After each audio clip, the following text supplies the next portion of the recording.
Bonjour à tous et à toutes. Dans cette vidéo, nous allons découvrir quelques activités, quelques métiers et sûrement leurs outils. Débutons en premier par les métiers de construction. Alors, pour construire une belle maison, on doit avoir en premier l'architecte, c'est celui qui dessine le plan de la maison et dirige les personnages qui la construisent. Il y a le couvreur qui installe la toiture de la maison. Le charpentier, c'est celui qui fabrique les charpentes, les grandes pièces de bois qui soutiennent les murs et le toit. Le menuisier, il travaille le bois, il fabrique et installe les portes, les volets, les placards. Il y a absolument l'électricien qui s'occupe des installations électriques de la maison. Et le peintre qui fait la peinture de la maison. Le plâtrier qui recouvre les murs de plâtre. Il y a aussi le plombier qui installe des canalisations d'eau, les toilettes, les lavabos et la douche. Le maçon qui construit la maison, les fondations et les murs. Qu'est-ce qui embellit notre maison? Sûrement, nous avons besoin d'un beau jardin. Alors, pour le jardinage, on peut utiliser un seau, on a besoin du plan, les pots de fleurs, la brouette, les gants de jardinage, la fourchette et la pelle, la clôture de notre jardin doit être bien faite, la plate-bande, par exemple ici celle de radis pour nos légumes, l'arrosoir pour arroser les plantes, les bottes en caoutchouc pour ne pas salir nos pieds, et l'arrosage automatique surtout pour le gazon. Passons ensuite aux différentes parties du jardinage. Alors, les outils du jardinage sont classés en plusieurs rubriques. Celle pour préparer le terrain en premier, telle nous avons la fourchette pêche, ensuite la bêche et après il y en a le râteau. Passons à la deuxième partie, c'est pour semer et repiquer et planter la terre. On commence en premier par le cordeau. Le cordeau du jardinier est composé de 2 bâtons, taillés en pointe et reliés par une cordelette, qui, une fois tendue, sert à matérialiser provisoirement une ligne droite pour permettre l'exécution d'un travail comme tracer des lignes droites pour les semis ou les plantations.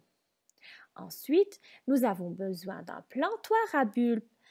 Ce plantoir est un outil destiné à planter des jeunes plants ou des bulbes. Il y en a le transplantoir.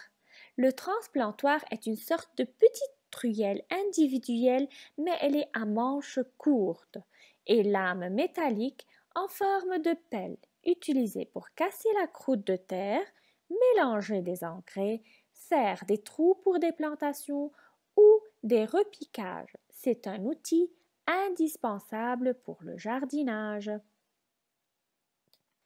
La troisième rubrique pour le jardinage, c'est entretenir la terre.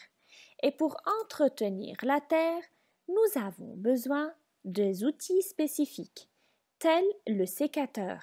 C'est une sorte de paire de ciseaux robustes qui permet de couper de petites branches pour tailler les arbustes par l'action d'une seule main. Il y en a la griffe. La griffe de jardin est un outil indispensable, surtout si on cultive des légumes et fleurs en pleine terre. En effet, la griffe de jardin permet d'affiner la terre après le travail du sol et facilite l'étape de semis et de croissance. Passons à la serre-fouette. La serre-fouette sert à marquer par empreinte dans le sol une ligne tracée à l'aide d'un cordeau pour préparer les semis. Et à la fin, on a la binette. C'est un instrument utilisé pour améliorer et ameublir la couche superficielle du sol autour des plantes cultivées. Et à la fin, sûrement, les plantes ont besoin de l'eau. C'est pour cela nous avons besoin de les arroser. L'arrosage est une opération de jardinage consistant à apporter les quantités d'eau nécessaires à la bonne croissance des végétaux. Cette opération nécessite différents outils, tels un arrosoir ou bien un vaporisateur et même un tuyau d'arrosage. Pour laisser cette maison propre, nous avons besoin d'ustensiles spécifiques pour le ménage. Alors, on peut avoir le lavage de vitres, le balai, la brosse, le produit vitre, l'éponge, la poubelle pour débarrasser les saletés, le détergent, le faubert, l'aspirateur, la pelle, le seau, les gants de ménage et bien d'autres ustensiles. Passons maintenant à un métier qui est indispensable à notre vie quotidienne, le pompier. Le pompier, c'est quelqu'un qui éteint le feu. Mais pour faire cela, il a besoin de porter des vêtements spéciaux pour se protéger de la chaleur du feu, pour éviter les brûlures. En voici les vêtements de protection des pompiers.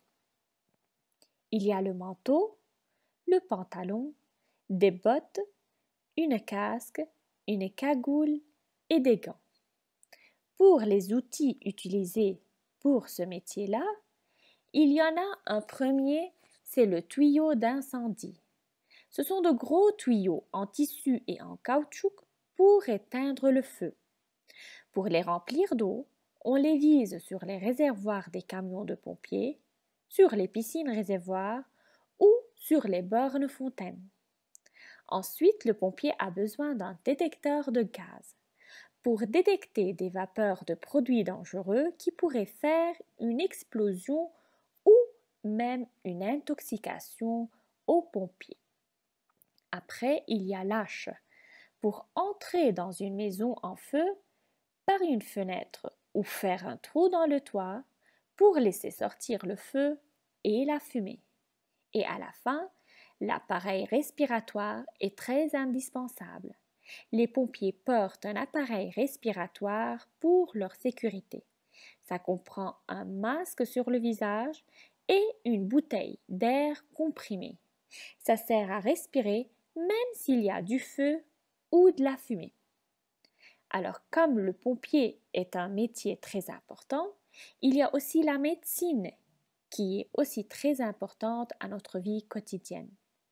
Dans la médecine, nous pouvons avoir l'ambulance qui nous transporte à l'hôpital en cas d'urgence, la carte d'hôpital, les vitamines, la mixture, la seringue, le médecin ou le docteur, les analyses, la pharmacie de poche, les comptes-gouttes, l'infirmière, les civières, les comprimés. Ce sont tous des ustensiles utilisés dans le domaine de la médecine. Mais à votre avis, de quoi a-t-on besoin pour un bureau et même à l'école? Des cahiers, des ciseaux, des scotch, les boutons, le taille-crayon, les dossiers, les règles, les papiers et les clips, la calculatrice, des autocollants, les blocs-notes et les classeurs, la perforatrice, la clé USB, des crayons, que ce soit des crayons à mine ou même des crayons de couleur, le stylo, la gomme, le tampon, la graffeuse, le marqueur. J'en suis sûre que vous avez vu les fournitures de bureau déjà. N'oubliez pas d'utiliser certains pour faire vos exercices dans vos fichiers. Et à la prochaine!